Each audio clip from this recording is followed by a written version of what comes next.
കൃഷ്ണ ഗുരുവായൂരപ്പാ ശരണം. ഉച്ചപൂജ തൊഴുതെത്തിയിട്ടോ ഞാൻ നല്ല സന്തോഷത്തിലാണ്. ഇന്ന് പൊന്നു ഗുരുവായൂരപ്പന് പഞ്ചഗവ്യാടല്, നവകം, ഉച്ചപൂജ, കളഭാലങ്കാരം എല്ലാം ഭംഗിയായിട്ട് നടന്നു. പൊന്നുണ്ണി കാണാൻ നല്ല സന്തോഷത്തിലാണ് ശ്രീലകത്ത് നിൽക്കണത്. നല്ല കൗതുകണ്ട് കളഭാലങ്കാരം കാണാൻ എന്ത് ഭംഗിയായിട്ട് അറിയോ ചാർത്തിരിക്കണത്. നല്ല ഭംഗിയായിട്ടുണ്ട്.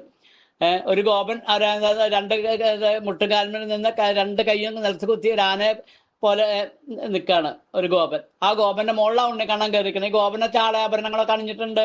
അല്ല മിടുമിടുക്കനായിട്ട് ഒരു ഗോപൻ. ഇടത്തെ കൈ നിലത്ത് കുത്തിയിട്ടുണ്ട്, വലത്തെ കൈ ഇങ്ങനെ ഇതാക്കിയിട്ടുണ്ട്. അങ്ങനെ ആ ഗോപന്റെ നിപ്പ് കുറിയൊക്കെ തൊട്ട് നല്ല ഭംഗിയായിട്ട് കണ്ണന്റെ കളിക്കൂട്ടുകാരൻ. ആ കളിക്കൂട്ടുകാരന്റെ മുകളിൽ കയറി നിൽക്കണം ഉണ്ണിക്കണ്ണന്റെ കുഞ്ഞിക്കാലുമേൽ അതാ പൊൻതളകൾ കാണാം. അത് നല്ല ഭംഗിയല്ലേ. ഈ ഉണ്ണിക്കണ്ണൻ ഈ ഗോപന്റെ പുറത്ത് കയറി നിൽക്കണ കാരണം അങ്ങനെ മുട്ടുകാൽ കുറേശ്ശേ നിവർത്തിയിട്ടുള്ളൂ. അങ്ങനെയാണ് നിൽക്കണത്. ഒന്ന് വളഞ്ഞ് നിൽക്കണ പോലെയാണ് നിൽക്കണത്. ഈ താഴത്തേക്കുള്ള ഗോപൻ കടന്ന് ഇളകേണ്ടത് തോന്നുന്നുണ്ട്. കാരണം അത്യാവശ്യം ഉയരമുള്ള ഗോപൻ. ആ ഗോപന്റെ പുറത്ത് കയറിയപ്പോൾ ഇതിന് മുടക്കിനെത്താതൊക്കെ നല്ല ഭാഗത്തിലാണ്. പട്ടുകോണ കൊടുത്തിട്ടുണ്ട്. കിങ്ങിണി കുമ്പേനോട് പറ്റി കിടക്കുന്നുണ്ട്. കഴുത്തിന് നല്ല ഭംഗിയുള്ള ഒരു മാങ്ങാമാല, കഴുത്തിനോട് ചേർന്ന് വളയം പോലത്തെ മാല, കൈവളകൾ, തോൾവളകളൊക്കെ ചേർത്തിട്ട് ഒരു മിണ്ടുക്കനൊരു ഉണ്ണി വികൃതി ഒരു ഗോപന്റെ പുറത്ത് കയറി നിന്ന് വെണ്ണെടുക്കാൻ ഭാവിക്കാം. കൈവളകളും തോൾവളകളും ഒക്കെ ചാർത്തിയിട്ടുണ്ട്. ഇടത്തെ കൈ ഇടത്തെ ഭാഗത്ത് ഒരു ഉറി തൂക്കിയിട്ടിട്ടുണ്ട്. ആ ഉറിയിൽ നിന്ന് വെണ്ണെടുത്ത് കഴിക്കുകയാണ് ഉണ്ണിക്കണ്ണൻ. കുറച്ച് വെണ്ണ താഴത്തേക്ക് ഇട്ട് കൊടുത്തിട്ടുണ്ട്. അത് ഗോപൻ വലത്തെ കൈ കൊണ്ട് വെണ്ണ കഴിച്ചുകൊണ്ടിരിക്കുകയാണ്. രണ്ടാളും വെണ്ണ കഴിച്ചുകൊണ്ട്. അപ്പം മുകളിൽ നിന്ന് വെണ്ണ വാരി ഉണ്ണിക്കണ്ണൻ കഴിക്കുക. കുറച്ച് വെണ്ണ താഴത്ത് ആനായിട്ട് നിൽക്കണ കയറി നിൽക്കണ ആ ഗോപന്റെ കയ്യിലും കൊടുക്കുക. ആ ഗോപൻ അവിടെ നിന്നിട്ട് കഴിക്കുക. അങ്ങനെ രണ്ടാളും വെണ്ണ കട്ട് തിന്നാണ്. അങ്ങനെ അന്ന് ശ്രീലകത്ത് ചാർത്തിക്കേണ്ടത്. നല്ല കൗതുകമായിട്ട് കാണാൻ. ആ പുറത്ത് കയറി നിൽക്കുമ്പോഴേ താഴത്തുള്ള ആളുകൾ ഒന്ന് ഇളകൂലോ. അപ്പൊ അങ്ങനെ നിവർന്ന് നിൽക്കാൻ കഴിയുണ്ട്. കാരണം ഒന്ന് മുട്ടക്കാലൊക്കെ ചെറുതായിട്ട് വളച്ചിട്ടുണ്ട്. അങ്ങനെയാണ് നിൽക്കണത്. നല്ല കൗതുകമാണ് ഇപ്പൊക്കെ കാണാനേ. അങ്ങനെ മിടുമിടുക്കാനായിട്ടൊരു ഉണ്ണിക്കണ്ണൻ കയറി നിന്ന് ഇടത്തെ കൈ കൊണ്ട് വെണ്ണെടുത്ത് വലത്തെ കയ്യിലൊരു വെണ്ണുറൽ ഇങ്ങനെ കഴിക്കേണ്ട. മറ്റേ ഉറിങ്ങനെ ചെരിച്ച് പിടിക്കുക ഇടത്തെ കൈ കൊണ്ട്. ഇല്ല വെണ്ണ വാരി കഴിക്കുന്ന ഒരു ഉണ്ണിക്കണ്ണൻ. ചെവിയിൽ ചെവിപ്പൂക്കൾ, നെറ്റീമിൽ സ്വർണ്ണഗോപി, നല്ല മന്ദഹാസത്തോടെ കട്ട് തിന്നണതിൻ്റെ സന്തോഷം എന്ന് പറയല്ലേ ഉണ്ണിക്കണ്ണനെ. അതിനകത്ത് ഒരു കള്ളത്തരം ചെയ്ത ആ ഭാവത്തോടുള്ള ചിരി അങ്ങനെയൊക്കെ ആയിട്ട് നിൽക്കണ ഉണ്ണിക്കണ്ണൻ അന്ന് ശ്രീലകത്ത് കേട്ടോ. കളഭം കൊണ്ട് ഇങ്ങനെ കിരീടം പോലെ ചാർത്തിയിട്ട് അതിനെ മുകളിൽ പീലി ചാർത്തിയിട്ടുണ്ട്. അതെല്ലാം കൗതുകമുണ്ട്. ഉണ്ണിക്കണ്ണൻ്റെ പുഞ്ചിരി അതാ നല്ല കൗതുകമുണ്ട്. ഒരു കള്ളത്തരം കാണിച്ച ഒരു ഭാവത്തിലുള്ള പുഞ്ചിരിയാണ്.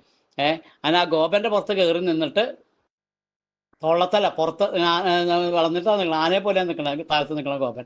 ആ ഗോപന്റെ പുറത്ത് കയറി നിന്ന് ചവിട്ടിട്ടാണ് ഈ ഉറിയിൽ നിന്ന് വെണ്ണ എടുത്ത് കഴിക്കണം ഉണ്ണി. വികൃതി ഉണ്ണി. കുറച്ച് വെണ്ണ താഴത്ത് നിൽക്കണ ഗോപന് കൊടുത്തിട്ടുമുണ്ട്.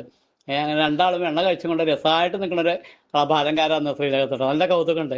കാരണം ശിരസിങ്കിൽ 3 തിരുമുടിമാലകൾ ചാർത്തിയിട്ടുണ്ട് കേട്ടോ. ഒന്ന് തെച്ചിയും വെളുത്ത പൂവായിട്ടുള്ളതൊന്ന്, മറ്റു 2 വെളുത്ത പൂ മാത്രമായിട്ട് 2 അങ്ങനെ 3 തിരുമുടി മാലകളാണ് ചാർത്തിരിക്കുന്നത്. അതുപോലെ കഴുത്തിൽ നല്ല ഭംഗിയുള്ള ഒരു ഉണ്ടമാല. ഒരേപോലെ എങ്ങനെയാ വെച്ചാൽ ഒരു ഉണ്ടമാലയേ ഉള്ളൂ. ആ ഉണ്ടമാല എങ്ങനെയാ വെച്ചാൽ തെച്ചിപ്പൂ ഒരു കട്ടത്തിൽ അതേ കട്ടിയിൽ തുളസിപ്പൂ, അതുപോലെ തന്നെ വെളുത്ത പൂവ്, അങ്ങനെ ഒരേ ഇതിലായിട്ട്. ഉണ്ണിക്കണ്ണൻ്റെ നിപ്പ് കാണാൻ നല്ല കൗതുകം കേട്ടോ. അങ്ങനെ ഈ ഉണ്ടമാല ഒരു ഉണ്ടമാലയും 3 തിരുമുടിമാലയും ചാർത്തിയിട്ടുണ്ട് ഉണ്ണിക്കണ്ണനെ. അതിൻ്റെ നടുവിൽ ആ പൊന്നുണ്ണിക്കണ്ണൻ ആനപ്പുറത്ത് ആന പോലെ നിൽക്കണ ഗോപന്റെ പുറത്ത് കയറി നിന്നിട്ട് വെണ്ണ കട്ട് തിന്നണത്. ആ വെണ്ണക്കൊതിൻ്റെ വെണ്ണക്കൊതി കട്ട് തിന്നലെ കാണാൻ നല്ല കൗതുക. വലത്തെ കയ്യിലുള്ള ആ വെണ്ണറ ഇങ്ങനെ വേഗം വേഗം കഴിക്കണമുണ്ട്. അതുപോലെ തിരുമുടിമാലകളുടെ മുകളിൽ വിധാനമായിട്ട് 4-5 ഉണ്ടമാലകൾ ചേർത്ത് താമര തുളസിയായിട്ട് 2 തെച്ചി തുളസിയായിട്ട് 1 പിന്നെ താമര മാത്രമായിട്ട് 1 പിന്നെ കണ്ണന് പ്രിയപ്പെട്ട തുളസിപ്പൂ മാത്രമായിട്ട് 2 അങ്ങനെ 4-5 ഉണ്ടമാലകൾ വിധാനമായിട്ടും ചേർത്തിട്ടുണ്ട്.